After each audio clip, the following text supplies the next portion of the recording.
Hey there, welcome to the Stormwater World podcast. After 10 years in the stormwater industry, I feel like I've only scratched the surface of all there is to learn. I believe there are a lot of people just like me who are curious, but we're all just so busy. So I'm going to ask the questions so we can get the answers together. My name is Ty Garman, and I'm your host. Join me as we learn about what is happening in the stormwater world.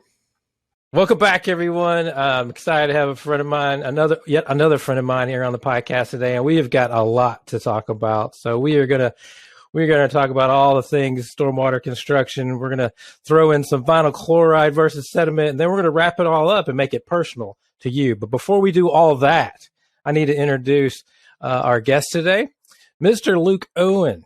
Is president and the principal consultant and training provider of the NPDES Stormwater Training Institute. And he's been doing that since 2005. He has authored over 130 monthly newsletters received by over 20,000 stormwater professionals across America and other countries. After being honorably discharged as a Sergeant E5 from the United States Marine Corps, Luke attended Colorado Mesa University and graduated with honors in 1985 with a Bachelor of Science degree in geology. Today, he is a registered professional geologist in California and Georgia and has provided over 30 years of environmental, industrial wastewater, and stormwater training, consulting across the country, and NPDES expert witness legal services in Georgia. Luke, we're getting old, sir. Luke is a member of the International Erosion Control Association, Southeast Stormwater Association, and Georgia Association of Water Professionals, and served on the National Environmental Steering Committee for the Associated General Contractors of America.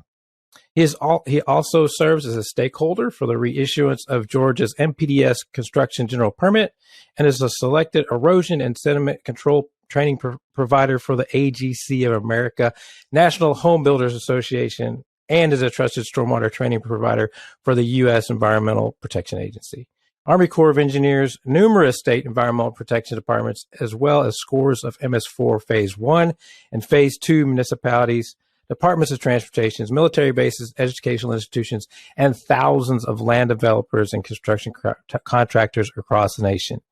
And thankfully for me, I just know him as Luke. Luke, welcome to the pod, sir. Please feel free to correct anything I may have messed up in that. How are you today? Welcome. All that, Hey, I asked for it. You put it, so we're going to give the folks your credentials, my friend. You know, if it's to be known, I feel like you definitely know it. So, how are you? And thanks for taking the time. And welcome on the pod. I'm glad to be here, Ty. Thank you. Hey, we've got a lot of stuff to talk about, so let's just jump right into it. Right off the bat, you know what? I'll let you pick. Right, like we've got some talking points. I mentioned them just a second ago. Where would you like to start? There's so many things, but when you first asked me to be on the podcast, I thought, well, you know what? I really want to get the word. I'm always out there trying to get the word out there about water quality. And I think, what the missing link between Americans today in particular, and a lot of the European countries and whatnot, because we do have readily available water, drinking water, that kind of thing. We can go down and fish. I live on Lake Lanier. It's easy to fish. I have no trouble or worry about it being so polluted, or I'm smelling the water every now and then. That might happen from a wastewater treatment plant. But for the most part, getting people in touch with just being grateful for the water we have, because without that gratitude, then a design professional putting together an erosion plan or a stormwater pollution prevention plan, it's just a job. They're just slapping or cut and pasting. They're putting it on a plan. They're not really giving it thought to will it really do its job? And then going to the people in the field. They've got a responsibility of, implementing a project, civil design that's going to make them money at the end of the day so that they can actually keep their job. They're not out there to be a stormwater treatment system operator, but yet it flies in direct conflict with them being profitable. So how can they actually think beyond the box to try to make this thing work in the field and still allow them, with a heavy rain year like we're getting here in Georgia, to go out, and protect the creeks and the streams as they're bringing in the money for their clients. So I I'm always trying to get that out there. You know, I train an awful lot of regulatory people, and I'm super grateful that, you know, people that are in the business. I mean, as regulators, EPA, a lot of Georgia Environmental Protection Division, but Indiana, I'm going to be there next week, training all week, the MS4 class we have. And we have people flying in from all over the country. And they're the folks that have to enforce this stuff, you know, and what does that really mean to enforce? So, you know, just to try to get people to care about their job and understanding that, man, what they're doing is so critically important for us and our sustainability as a country to have the kind of water quality that we have today. So that's pretty much my foundation and my motivation for doing what I do. It keeps me up at night. I love what I do. I never dreamed I would be in this position to say that I love environmental consulting and training, because there was a time when I was in it for the money and just trying to make a living, trying to pay for my kids, and, you know, just trying to survive, you know, and it certainly wasn't getting rich, that's for sure. In this business, we don't. But anyway, that's really the thing that drives me, is what can we do that's going to make their jobs practical, and yet where they get up and they're motivated to really try to implement the program that we have that keeps our water clean. So, you know, it's funny, after, you know, you've got 30 years of experience, and just in my baby 11 years now in the industry, I feel the same way, as far as like in people that I talk to in my personal life. There's still multitudes of folks, basically, I hate to say this, almost everyone really, that they don't even think about it. They don't get it, right? When I tell them that stormwater, if the conversation comes up that that water is just not treated, it just goes to a body of water, they're like, what? You know, and it's just funny to me, because when I got in the industry, I'm far from an environmentalist, right? But after 10 years, it's hard not to get it on you, right? And so I care way more about water than I did 10 years ago. Then again, I'm also now 48, not 38, so that might be part of it. So I definitely agree that it's an uphill battle. So in that aspect, and I know we're going to get in some technical discussions a little bit here in a minute. When you're out there teaching and doing your training, like, do you try to infuse some of those, you know, like I don't know if you use analogies or stories, or just you take everybody fishing, or what, when you do your training, but how do you infuse that into your classwork? While these people are trying to get the certification, do your classes all have kind of a background tone of you need to care, you need to actually care? It definitely does, and I think that's one reason we've just grown organically. I mean, people catch on to your passion. I remember the first course evaluation form I got right after I started this business, and they said, "Man, Luke's really passionate," and I thought, passionate? I never really thought of I care about this stuff. But, I've just seen hundreds of now course evaluation forms say, "Oh, Luke's passion is contagious," and that kind of stuff. And it is. And it's not just because I'm passionate, but it's because I really do know what I'm talking about when I'm trying to train this stuff in a way that makes it practical, you know? So I spend a lot of time, you know, researching. I've learned, you know, I'm 64 years old now. I can't believe it. And you know, we're telling on ourselves today. We're telling ourselves, you know what? Let me back up. There's something I wanted to apologize. I meant to say this earlier. Well, number one, you look good for 64. Everybody go to the YouTube channel, check this guys out. And number two, thank you for your service. I meant to mention that earlier. Thank you very much. I appreciate that. But sorry, I'm a squirrel and I digress. Go ahead. What were you saying? Thank me for my service. The Marine Corps served me just as much as I served it. It helped me grow up. It gave me confidence in myself, you know, getting out as a sergeant. And, you know, it was awesome. I did a lot of really cool things when I was in the Marine Corps. But I learned quickly when I got out of the Marine Corps that you can't manage people like you are a Marine. And right. Yeah. So this is ever so slightly different. Yeah. People have a hard time with that. They don't take orders like that in the Marine Corps. But anyway. So yeah, I think what I infuse in people is, like, for example, regulators, you know, the importance of enforcement. And what does that really mean? Well, I always share this story, you know, the Clean Water Act. I'll ask people, and I'll even ask you, what year did the Clean Water Act come out? And wow, you're going to do that to me? I don't know. Don't do that to me, Luke. I'm sure, maybe not. You know, maybe. No, I don't know the year. I don't honestly Okay, don't. I don't. that's all right. I'm the worst. I don't know the year of anything. Just to be clear, I am the worst. My wife, she's a civil engineer and a PE, right? But I don't think any of that would matter. Like she knows dates like nobody's business, historical dates. I don't know anything. Like so what? So go ahead. What day? What date? What's the date of the Clean Water Act?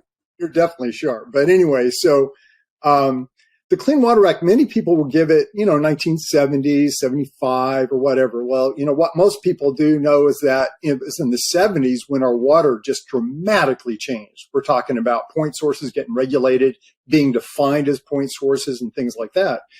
But, years and years ago, as I was looking into this and I'm training all these regulators, the Clean Water Act was actually passed initially in 1948. And it was, the Cuyahoga River had been lighting up since 1861. I mean, all those years, wow. And there was nothing being done about it. And right. Politically speaking, it was difficult to get anything to take, just like it is today, people that are polluting to try to get them accountable for their pollution. So 48 happened, and it's more of a national policy. The Federal Water Pollution Control Act came out, and it's not a good idea to be putting sewage and industrial waste in our water, so we need to stop doing that. And the EPA was not even created as an agency. We had federal attention given to air and water quality, but there were no real statutory standards, that were being implemented. So because of that, the Cuyahoga River lit up, I don't know how many more times since 48. It was like another 6 or 7 times from chemicals being discharged to it, Standard Oil being one of them, and many of the manufacturers of things that helped us refine gasoline. And sewage was going into the Cuyahoga River, and the Lake Erie was just thought of as just a holding tank for this crap, So people were doing this, and then 72 hit. Actually, there's the first Earth Day came out when that Time magazine article came out that really inflamed the public. Largest demonstration in U.S. history, occurred in '69, and that was first Earth Day. And then, of course, the EPA was created as an agency, and then the Clean Water Act came out in '72 and has been adjusted a few years since then. But the only reason the Clean Water Act was amended was not because of big industry wanting regulation. It was the public were so upset about what was going on, that they put so much pressure on their politicians and Nixon at the time, because Johnson knew what was going on, but he gave that thing over to Nixon. And people don't know this, but Nixon, of course, people know him for Watergate, but he was, in his presidency, he passed more environmental laws than any other president in the United States. We're talking about massive environmental attention. But it didn't come from his passion for wanting to protect the water. I mean, as a matter of fact, he really didn't even know how polluted the water was. His attention was on politics. And so when the people in their various states that were getting hammered by all this pollution were feeling that pressure about getting reelected, maybe not, then they put pressure on Nixon. And he actually, he encouraged the Clean Water Act. Actually, when it first came out, he vetoed it. And he vetoed it because the Congress and the Senate, these guys, they actually wanted to put more money into the budget to get it started that he didn't agree to. And so he vetoed it. It wasn't like he was against it, but he vetoed it. And they overrode his veto. It was the first veto that he ever, maybe the only one he ever received in his presidency. But you could get me going on and on about this, but that's an important thing to understand, that without enforcement, we don't have clean water. And that's what I'm afraid of today, is that we're so lackadaisical now. I love to fish. I've got a skeeter bass boat, and I'm out there trying to fish and catch stripers, and I'm not seeing any impact from water quality now. But lakes like Lake Okeechobee and a lot of the nutrient discharges coming in from non-point sources, there are more and more illegal discharges coming from wastewater treatment plants and industries that are not getting hammered like they used to get for those violations. And so I'm seeing this growing problem, and people are upset when it impacts their property or their quality of life. But overall, as the public, we're not seeing that. And that's what I'm concerned with, is that we're not going to get the attention until we actually have rivers that are lighting on fire again, like they're doing in Indonesia and all that stuff. So, it's one of those things. I know we got some other stuff we want to talk about. I don't want to get you totally, just just out there on this, but it's ironic, if you will, of what's going on with the Cuyahoga, catching on fire, like you said, when it did, and the kind of the kickoff of everything. And I know, like, it seems like every Stormwater 101, you hear about that story, or that old black and white photo or whatnot. And then we come full circle, because I mentioned this with Harry Stark on another episode. Like, so now we got the train derailment, also in Ohio. Before we switch off, you got any thoughts on that situation, since we're kind of in that, since we're talking about all the, enforcement and government, and we got, and it just kind of, it's like full circle. Like you said, it's like it's coming back around, deja vu. Well, it's, I have a lot of thoughts on that. And the first thing, of course, it's a horrific, rail. I mean, they've had even one since then, from what I understand. So it was a real bad way to manage it. Everybody's a, armchair quarterback when it comes to stuff like this. But what people have to focus on is that, they've got their issues, and they're going to have to address that up there in Ohio. And, of course, that spill is going to go all the way, and is already, down the Mississippi River. I don't know how diluted that is. I've not heard much about it since, so it's probably not causing a lot of problems. But, where I live, sediment's our number one problem. It's filling up our water resources like a mad dog, and I'm not seeing much of that on the news. It's happening one little bit at a time. And that's what happens with water quality and stormwater, is that unless it impacts one particular property, and it can with one rain event, regionally, people aren't all that, they're just not concerned about it until it's all like too late. Lake Allatoona is a lake that provides water for about 1 million people nowadays. And in 1993, when it provided water for 300,000 people, it was half full of sediment back then. And according to the Army Corps, it's roughly 80% full of sediment now. It doesn't take much for the water level to drop every year for you to see the bottom of that lake where the sediment's sitting on it. Why is that a big deal here? Why should we be concerned about that here in Georgia? In the Piedmont, where most of the population lives, we don't rely on river water. We rely on reservoirs, or on groundwater, rather. We rely on reservoirs that hold river water back for us to be able to use. Lake Lanier, according to a paper written in 2008, is filling up at a rate of 125 acre feet per year of sediment.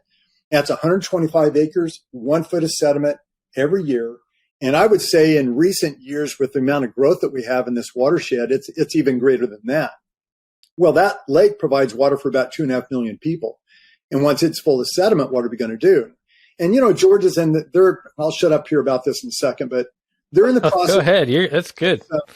They're trying to get some water from the Tennessee River. I don't know where those negotiations are at. Of course, you may have heard the argument that initially the Georgia line did include the Tennessee River. Then when they actually drew the line, they pulled the fast one. They put it down south of the river. So we don't have any access to that river water now. And that was a legal argument for years. But we are going to do something. We will get it. But it's a tough situation given our rate of growth. And I mean, just the stories going on in the West, which is where most of my career has been, with Lake Mead and Lake Powell. It's terrible. I mean, what's going on. And it's the amount of people using that water, not just a drought. It's the amount of people sucking water out of that watershed that is giving it the trouble that it's going to be seeing now from now on, I think. So we've got a challenge just with our water. I mean, it's got to rain here in Georgia for us to be able to have enough water in this lake, and it's a tiny watershed. So anyway, I think, and you mentioned in the notes, the difference, or you want to discuss the difference, and it sounds like we already know that. Spoiler alert, I think we already know Luke's answer to this question. But you had mentioned vinyl chloride and sediment and the relationship between the two, and which one's worse than the other. Do you want to kind of jump into that topic? It's kind of a good spot right now. Yeah, I mean, the toxicity of sediment overall is tolerable. Outside of my kids playing in the mud and eating when they were kids, and I think at times I thought it gave them brain damage, but it wasn't the dirt, of course. But, we don't think of dirt as a pollutant. It is identified in the Clean Water Act as a pollutant, or we could regulate it with a SWIP, for example. It is absolutely a pollutant, but in this watershed in Georgia, much more so than Arizona, which I'm going to be back in Nevada here training later this year. Sediment there, wind erosion is a primary problem. They're not concerned about sediment. The Colorado River has more mud in it naturally than the Chattahoochee River ever dreamed of ever having. even artificially. So the pollutants, and in other words, kind of getting back to the point, the toxicity can be acute or it can be chronic, and vinyl chloride is absolutely a carcinogen. It's terrible, and it's vicious in what it can do to the human body and the biota in a watershed. But let's not focus on that. Let's not focus on all this big picture stuff that we're seeing with, I'll just tell you, global warming and, all of the, climate change, whatever they want to call it. It's a distraction from people focusing on what they can do in their watersheds, on their property, and where their runoff goes. That's what we need to focus on. And if everybody focuses on that, then we're not going to have anything to worry about. We have to not be distracted by all these large areas of things that we don't really have much of a impact on. But we need to focus on, what am I doing when it rains and I've got a little, like in my front yard, I put a garage in the front yard and I had a land disturbance of about probably a half acre. And I'm having to go into my pocket and put up silt fences and put in a couple of sediment traps because, first of all, I didn't want to be a hypocrite. Right. Like, it's going to go straight down to Lake Lanier. And here I am preaching about this stuff, the importance of complying with permits, even though I'm working on an unpermitted project. It's my project, is coming out of my money. I'm going to do that because that's what I can do, and so we just need to focus on what our personal responsibility, what can we do is going to make a difference in the water quality in our watersheds. I think that's something I'd really love for people to start really thinking more of than the vinyl chloride spill, which is horrific. But what can they do unless they want to just go ahead and they're retired or they're independently wealthy and they go up there and start helping? Yeah. But unfortunately, I think, like you were saying a minute ago about our water bodies are going to light on fire before we pay attention. Yeah. And I think that it's an unfortunate situation, but hopefully it brings a little bit more attention, if not to the whole nation, at least, the folks in Ohio are definitely paying attention. But I think that also goes back to, you also mentioned, people just don't, it's out of sight, out of mind, right? I've said it probably before on other episodes that, like if we flush a toilet, we don't think about it. We've got that figured out. It rains unless my toilet's backing up or my yard's flooded. I'm not thinking about water at all. But man, you start having your toilet stops working, you're going to start thinking about it, right? Yeah. And so it's a weird situation of how do we get the individual to care that when most people don't even realize where their stormwater's going. The Marine Corps put me overseas for 2 years, and I was in Asia, and we're helping orphanages out. People don't know this about Marine detachments, but we did a lot of social work when we were over there. And to see the living conditions of people over there, living, swimming in rivers of sewage that are still that way today. And, as a young Marine, we're flipping pesos in the Philippines to these kids that are swimming in this, really terrible water quality situation. And so as a young person, I didn't think about it. But, as I got older and I got into the water quality side of the environmental consulting business, I mean, those people overseas are having to deal with that stuff. And I think if the service did one thing for me, is it really helped me appreciate what I have here in America. I'm grateful for this country and what we've been able to do to give us the standard of life, the water quality that we just so flippantly take for granted, So. Yeah, that's you take it. Yeah.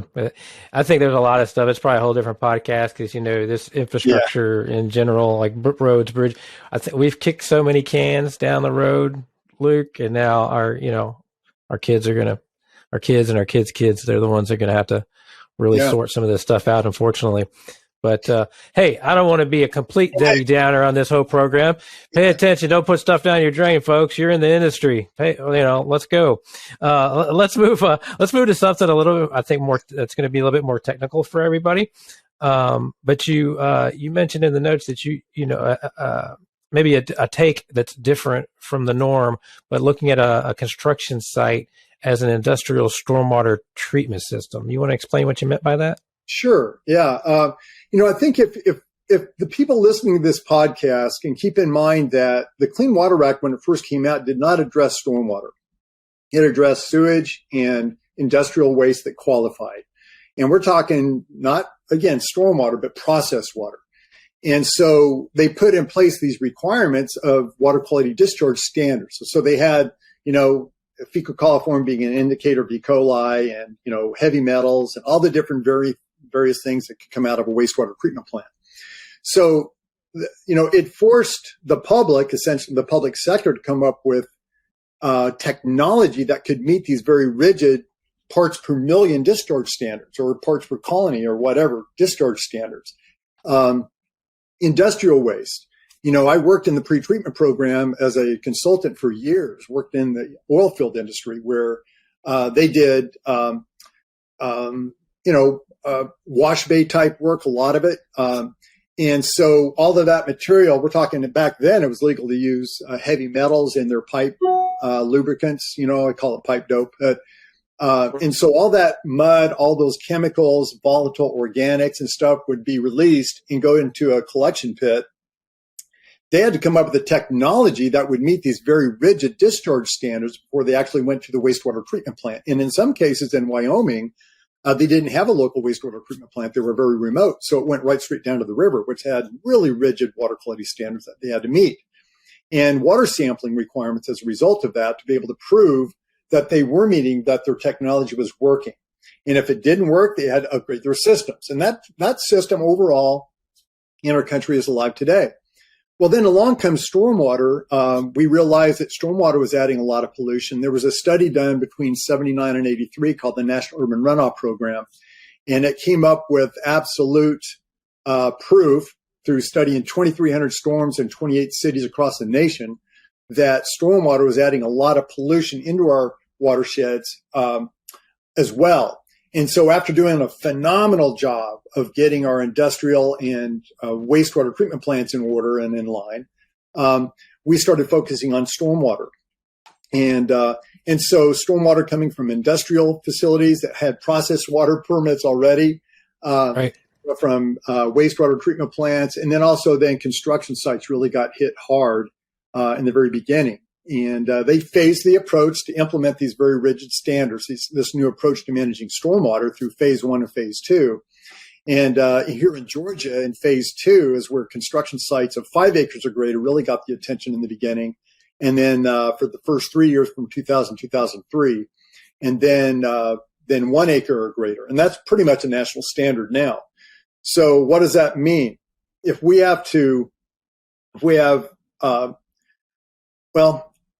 Long story short, it's very rare that you'll see a water quality standard established for construction site sediment runoff. Georgia does happen to have that standard, a 25 NTU for warm water streams and 10 for trout. And there's another way of sampling that, but and other states do have water quality turbidity standards that they have to meet. Well, that makes it very practical for people in Georgia to understand the relationship between industrial discharges and construction sites, because you're really required to meet a water quality standard, turbidity standard on those discharges. Where people get confused about a stormwater treatment system on a construction site, not so much confused, but they don't make the connection between it being like an industrial facility, which in the very beginning, construction sites are identified as an industrial facility. They don't put in their mind this relationship between a SWIP and a design for building an active treatment system inside of a wash bay. But they need to, because on construction sites, like for example, here in Georgia, we have to focus on putting the technology in place, the passive treatment technology through erosion prevention and sediment control technology, to be able to actually meet this discharge standard before it discharges from the detention pond, that collection pit, to meet a water quality standard. And that other states don't have a water quality standard, so it's just an erosion and sediment control plant. They're not concerned about the turbidity in the water unless they're discharging to an impaired stream. And you will have that as a standard in some states. Many states you'll have that. So that's what I'm constantly trying to help people understand, is that we have like an illegal discharge would be sediment that goes out of over a silt fence or under a silt fence into a state water. It increased the turbidity illegally. It violated the Water Quality Control Act for that particular state. But where that water should have gone is through a detention pond that should have met a discharge standard. And it's very easy to discharge beyond that standard, but that's the goal, is to meet that standard, just like an active treatment system would for an industrial facility. So I don't know if any of that is kind of all over the map there, but if that makes sense. No, I think it does make sense. And I think people need to step back and kind of look at the big picture of what they're doing. Again, I think, like you said, you mentioned it before, it feels like there's a little bit of check in the box sometimes, a little bit of the firms are trying to, they do what they always done. They don't, I think every site should be treated individually, but there's probably copy and pasting going on because of the arbitrage of trying to be profitable and stay, employed or stay alive as a company.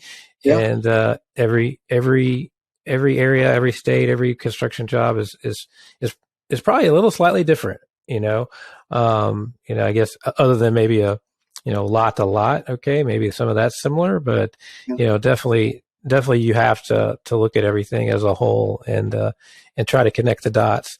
As we're kind of wrapping up, I want to get some final thoughts from you. I have another question for you. But where can everyone find the passionate Luke Owen, as we have the, as you mentioned earlier from your class reviews or whatnot, what's the best way for people to connect with you? Are you talking about, are we closing now? So just going to my website. I've got YouTube. Yeah, they can go to, what's the best way for somebody to get in touch with you? I mean, I know you're on LinkedIn. We'll put everything in the show notes, but, sure. Should they reach out to you? Do you monitor your LinkedIn? Should they reach out to you by DM, or is it better to shoot you an email? If so, which email address would you like to put out there? What's the best way to get in touch with you if someone has a question on something you said today? I post 3 times a week on LinkedIn, and just really more for the professional community to get in touch with, maybe a new technology or something that they haven't thought of before for, whatever reason. There's, that's one thing I just wanted to mention real quickly. I have learned so much over the years from people that are professionals in this industry. I mean, that are so much more well advanced in their understanding of the technologies and stuff out there. And I think today, versus when I first got started, I mean, we're all just kind of out there trying to figure the whole thing out. We have some brilliant people in this industry that we all need to be learning from always. I mean, I'm a constant reader. I mean, and LinkedIn is a great place to go to. Jason Bailey, I watch that guy. He's very good at what he does. There's just a lot of people I know Jason stuff. Yeah. So, people at NC State University, that Rich McLaughlin, who's just phenomenal at understanding how polyacrylamide works with knocking down turbidity, anionic polyacrylamide in particular. And I mean, I could go on and on and on, from just the people that even sell technology, these BMPs that we have, these best management practices. So First of all, I just want to say, I'm grateful to be in the position I'm in, but there's a lot of people out there to learn from and to grow from. And I'm still learning and growing, and I don't think I'll ever end. So, Right.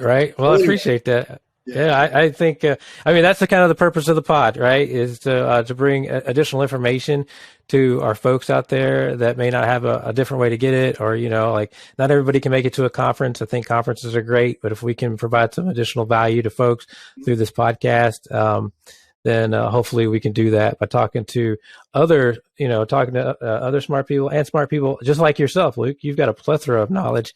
And I think you're going to have to, I really feel like you're going to probably have to come back on at some point. We're going to have to dive deep into some more of these issues and some more of these topics. I don't think 30 minutes was enough, for you. I mean, there's just too much.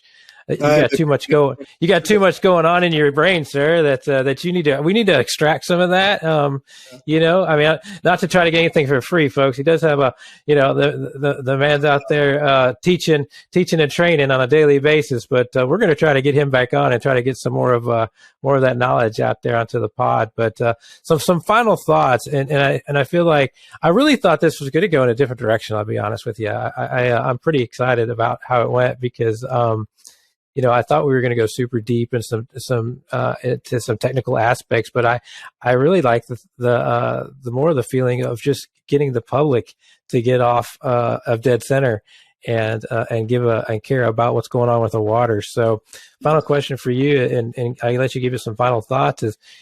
Give me give me three points, 3 ideas. It's a little bit off I'm not to put you on the spot, but what can, like myself as a homeowner or anyone as a homeowner, let's bring it back to that personal, that one person, right? Without something catastrophic happening, that brings just this big national awareness, and then the government goes, oh, we can't ignore it anymore. But, in lieu of that, just as an individual, and even somebody in our industry that's listening to this pod, give me some bullet points of what can I do as a homeowner to be more, conscientious. Well, I think first of all, who's going to get you conscientious it's really up to the MS4s out there, these municipal septic storm sewer systems. And the EPA did a really good job of understanding the first 2 of the 6 minimum control measures that are important to implement are those things that educate the public and get them involved, public education and outreach and getting the public involved. Because without the public, we have no hope. They're going to be pouring oil down the storm drain. There's, grass clippings in the creek. I mean, it just, blowing leaves down the storm drain, whatever it is, people will do that because they just don't know. And it's got to go beyond putting a simple flyer in the mail that says pick up after your dog. It's got to be a concerted effort to really get the public involved. So I'd say that's a really big one. You mentioned something about this podcast. I am so glad to do this, and I try to do things. I'm a member now. I'm on the erosion and sediment control committee on Lake Lanier. I want to be able to give more of my time to things that are really going to help people appreciate this country. I mean, I love America and what it stands for. What goes through your mind? Yeah, it's got its issues for sure, but man, it's got it just to get that gratitude in people to come out, because without gratitude, you just can't do it. And then I guess in closing, watch things like national parks. These videos, these documentary videos are phenomenal. I mean, you learn things about like Stephen Mather, who is the National Park Service first director. This guy was a major capitalist, became a millionaire back then. And where people talked about capitalism being a bad thing, well, that guy took his money and he was the first director of the National Park Service. And because of him, we now have the Smoky Mountains. We now have, and Theodore Roosevelt. Oh, wow. Okay. So for young people, I want young people to not just look at the free enterprise system and capitalism through really negative eyes. They got to look at it. It is the engine behind America's water quality. Think about how much it costs to put in a silt fence on a DOT project, $4 or $5 a linear foot. Yeah, it's got its issues, and why should it cost that much? But who's paying for that? People that are making money and paying taxes, and things like that. So a healthy economy equals a healthy environment. You can't have a healthy environment and have a weak economy, and you can't have a weak economy and have a healthy environment. Just look back in our history. So I hope that people learn from our history, because like they say, you're doomed to repeat it unless you do. And I think it's worth it. So it's one big machine. It's one big machine. It all goes hand in hand, and then it boils down to each one of us contributing as individuals. I totally, I get that. I agree with that 100%. And hey, it's been good to see you again. It's been a minute, even if it's through this virtual portal. It's been good to reconnect and catch up, Luke. I really appreciate your time and being willing to come on the pod. And if anybody wants to get hold of, I really am. I appreciate it very much. Yes, sir. Yes, sir. You can get hold of Luke on LinkedIn. His email, and phone number for the NPDES Training Institute will be connected, linked in the show notes. So if anybody has further questions for Luke or would like to take some of his phenomenal training, please hit him up. And again, thanks again for being on the pod. We appreciate it. Thanks a lot, Ty. Have a good one.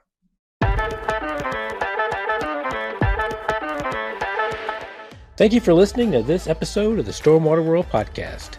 Do you have something you'd like to discuss? Do you have an opposing opinion regarding something you heard during this episode? Let's talk about it. Click on the link in the show notes to sign up for a future episode.